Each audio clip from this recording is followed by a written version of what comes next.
I'm going to introduce you all, and then we'll jump right into. I'll get an opening statement from you, then we'll have questions or media on Zoom as well. Okay. If I say we have a question on Zoom, you can just keep looking out to the crowd. All right. We're now ready to begin the Wake Forest press conference. We're joined by head coach Steve Forbes and student athlete Jake LaRavia. We're going to ask coach for an opening statement, and then we'll take questions from the media. Yeah, congrats to Boston College. I thought they did a great job of challenging us at the rim defensively and then finishing at the rim on offense. Thought they did a really good job in defensive transition. We're pretty good at transition, and when we were in transition, we could get baskets, but I thought they did a good job of getting back. They got downhill on the drive, and I thought their bigs played really well, especially the young guy. His last name is Post. He did a post player. He did a really good job, I thought. We had a 10-point lead. It was 6:05 to go. We just self-destructed defensively. We couldn't get no stops. Didn't get any 50-50 balls. They were more urgent. And I think they scored 8 out of their last 10. We called a play for Jake and Alondas to finish the game in the timeout. We came out and got a stop. I had a couple timeouts. We already had it called. I probably should have called timeout. I'll take the blame on that. Maybe get a better look. It was a pick and roll play with him and Alondas, our best two players, and he refused it, went downhill and charged. Jake and Alondas together had our two primary ball handlers had 11 turnovers. And our two seniors, David Williams and Isaiah Musa, went 2 for 14 from the field. It's going to be hard to win that way, especially in a big game like this. I thought for the majority of the game, their physicality bothered us. We didn't play through contact very well. And then when we go 13 for 24 from the free throw line, it's just a bad recipe. And so credit to Boston College, and they have won 2 games, and Earl's done a really good job with this team. I'll open up for questions. We'll go to Connor in the middle here. Steve, maybe it's a little bit of a lazy leap to make, but was there too much rust for you guys in playing the first game in a week? I don't think so. I'm not going to use that, Connor, as an excuse. I mean, I felt like we needed it.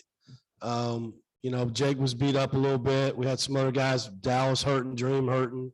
I thought it was good. We didn't go hard. I mean, we practiced, and then we ratcheted it up on Monday. And they didn't come ready to practice. No, they did well yesterday. They were fine. That's not the issue. That's also some motivation by me in the media to try to get them to understand that, we have to play. And so I don't think so. I mean, you could ask the players, but personally, I think it's just we didn't play well, and Boston College played better. We're going to go to Luke in the middle. Steve, with Alondas, were those just cramps, and how limited was he sort of in the last couple of minutes in overtime? Yeah, he was cramping up. It was very limited. And I wasn't, I had to stay involved in the game. And so I wasn't really sure. They would just tell me when he was ready. He hasn't really had a problem with that. I don't remember him having a problem with that all year. I don't know why now. Maybe he was dehydrated. But he definitely affected him. As far as his availability. But I thought when we made our run, he wasn't in the game, and so a credit to Cameron Hildreth and Damari Monsanto coming in there and really sparking us to that run. And I thought they played really well off the bench. We're going to go to Lauren on this right side of the room. This question's for Jake. It seemed like you were one of the only players who was like in your normal flow offensively. What was working for you out there, and how did you try and get your teammates involved when some of their shots weren't falling? I think I got off to a pretty slow start in the first half. And then I kind of got it going there at the end. But I believe that it can't just be me scoring. So when I see, other players on this team, talented players that I know can score that aren't scoring, I have to get them the ball so that they can get in their flow too, so that, our team can get in a rhythm. We're going to go back to the right side of the room here. This is for Jake and Coach. As a team, you guys shot 2 of 10 in overtime. Were you not able to get the shots you wanted, or were they just not falling? You go first. I think it was what Coach was saying, physicality. We just weren't finishing. I think there were some shots that we took that weren't, at the right time, where we could have taken a layup, but we shot a 3 instead. But yeah, shooting 2 for 10 in overtime is extremely unacceptable, and we're not going to win like that ever. I thought it was a big play when we got to steal down 5, I think, and DeMar missed a wide open 3, which he should take that every time. You know, I remember that being a really good shot. After that, I'd have to go back and watch, to be honest. I think we cut it to 5. I called timeout. For some reason, the referee didn't give it to me, which is unbelievable. That I was standing there calling timeout and I signaled timeout, and he didn't give it to me. That's unacceptable. We're gonna go to Brett in the front right here. Jake, coach called it self-destructing, but from a player's standpoint, how would you describe what happened after you guys got the 10-point lead? And then Steve, all 5 of your guys had 4 fouls going into overtime. Did that affect the aggressiveness? For the first part, I think we just got too comfortable. We saw we were up 10, and we started playing lackadaisical. Kind of, started not playing defense, and we just weren't there. I think all game, and that's why the result was like that. When you're up 10, you got to get a couple more stops, and it's probably over. You get 13 to 15 or 12, 13 at the last media. You win that media timeout, and then it's going to be hard for them to come back. And we just gave up drives to the baskets, man ones, gave up. I think Galloway made a big 3. Foul trouble. Yeah, it's an issue. We were deep in it I don't think we've had that many guys with 4 fouls all year. But give them credit. The way the game was being officiated, they were driving and getting fouls. And so we probably weren't as efficient as that. And when we were, we didn't make free throws. I mean, we made 13, we made 24. It's just going to be really hard to win that way. We're gonna go to the left side of the room.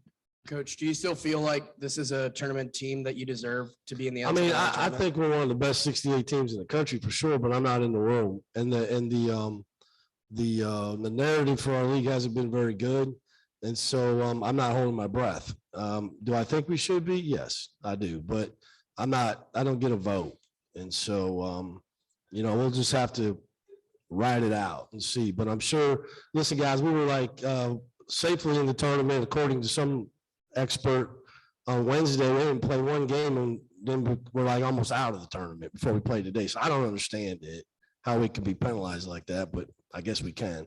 If you look at our efficiency on offense and defense, we're one of the better teams in the country. We got efficiency in offense around 20, top 20 some, 50, top 50 in defense. But here's the thing about your profile. They're going to try to find something that don't look good. Everybody's beauty in the eye of the beholder.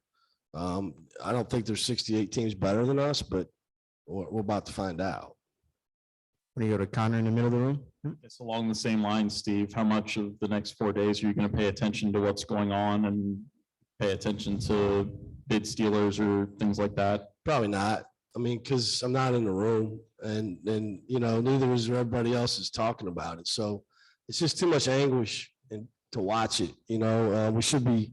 It's on us. We're in control of our own destiny. That's what you play for, and we didn't control our own destiny, so now we're not.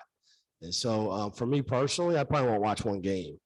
I'll probably I don't know what I'll do. I'll figure it out, but maybe it's not to be repeated, but I will figure it out. Trust me. We're going to go to the right side of the room. Hi, Coach. You briefly mentioned the narrative that this is a down year for the ACC. I'm assuming that you don't subscribe to that. And if so, why not? I think it's because Miami and Wake Forest and Notre Dame are in the top 5, and it's not the typical teams that you see in the top 5 every year. So I think it's just the narrative that we're not as good a league is because those teams are not in the top 5. Now, did we? We had some tough losses in the non-conference. I mean, but the whole thing's not based on non-conference. All right, teams get better and get worse. I mean, there's a lot of teams I see that are in the tournament that are not playing well right now and have sub 500 records in the conference, but they won some 1 or 2 big games in non-conference. Big deal. I think our league beat Kentucky, Gonzaga. I'm not sure, but we lost some money games at home. And those hurt, and that hurts your overall profile. And that's where our league messed up. Now, for us, we didn't play a very tough non-conference schedule, but I don't think there's anybody here that thought that we should. We had 9 new players, and we didn't have any bad losses in the non-conference. We did our part. Now we didn't have a marquee win either. Okay, but I didn't know Oregon State was coming off an Elite 8 with about 4 starters back. I didn't know it was going to be like that. You can't predict that. And so we did beat a Northwestern team that was good at that time. And I think sometimes the narrative is different because I think it depends on when you play a team. When we played Northwestern, I'm gonna tell you right now, they're pretty good. And when we played Louisville at the beginning of the conference, they were undefeated, they still had their coach. Sometimes it depends when you play them. That's my opinion. Again, nobody cares what my opinion is, but since you ask, I'll answer the question. Do we have any more questions for Coach and Jake? All right, thanks so much. Okay, thank you.